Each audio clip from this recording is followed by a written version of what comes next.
And then basically they have her backing up. Hey, listen, I don't think you're supposed to be doing that in this section. I don't think you're supposed to be doing that. So I know that, but this is supposed to be the buffer zone. And so I don't think that I know that, but I don't think you're supposed to have signs in the buffer zone. That was my understanding. So, yeah. All right. Well, again, was there a jailbreak? Oh, my goodness. Is that approved? All right. You can stand behind me if it's approved. Listen, listen, Turtle Rider.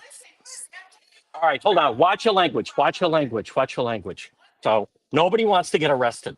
Folks, this portion of the program is brought to you by Serve Pro of Providence. Call them today when disaster strikes or call them 401 941 5500. Remember, whether it is a flood or fire damage or mold, Serve Pro Providence. Call them today, 401 941 5500. When disaster strikes, they're fast, they're thorough, they're professional.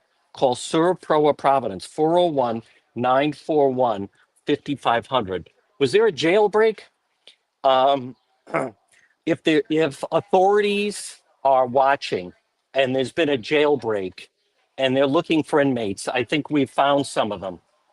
So, folks, this portion of the program is brought to you by Roofco, Rhode Island. Call them today, 401 868 7149. Roofco, Rhode Island, 401 868 7149. In just a moment, I'm going to tell you where Hank Brennan has really flipped this case and why the Commonwealth is totally in command right now. And that's why the Reed supporters are so worried, folks. Folks, remember, whether it's a leaky roof or wind damage, missing, lifted, or curled shingles, you can depend on Roofco, Rhode Island. Call them 401 868 7149, 401 868 7149 for Roofco, Rhode Island. Now at 127. So the defense is finally getting a chance. We're outside of the Karen Reed trial. The defense is getting a chance to put on their case. But keep in mind what the jury can unsee. Look at these slides that they're putting up. Does anybody think the jury's interested in these slides? Does Alan Jackson think it's 1975? It's 2025. The jury has seen Karen clips. The jury has seen the blue paint. The jury saw the reconstruction simulation of her Lexus. And what they can't shake out of their head, as far as the jury with the Karen Reed trial, is the missing shoe. Not only did she back up, and the Lexus data shows, think of that, she backed up, and then Officer John O'Keefe's phone never moved again. Remember, right now, he is nowhere near the house. There is no third party culprit. There's a sneaker. There's no Colin Albert. There's no Brian Albert. There's no third party culprit. What they're trying to go at now is that they're trying to say that he slipped, and then maybe when she was backing up, she could have maybe bumped into Higgins' vehicle. But remember, the jury isn't, they're not hearing any of that.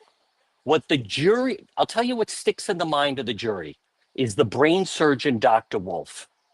And he talked about the injury to John O'Keefe's brain.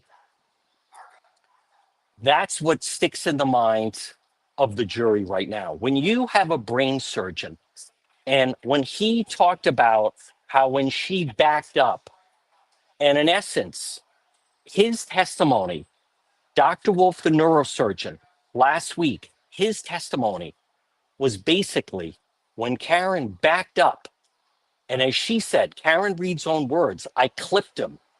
At that moment, it's very possible that John O'Keefe was brain dead.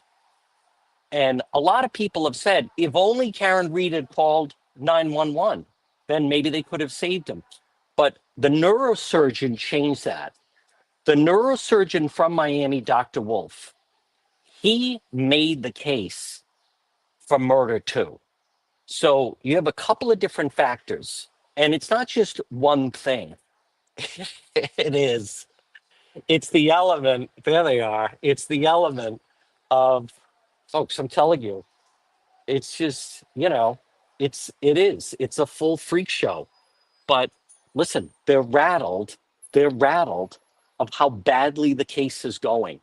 They're rattled because they don't have Proctor. They're rattled because there's nothing inside the house. Hank Brennan said this is down to science and data. Look at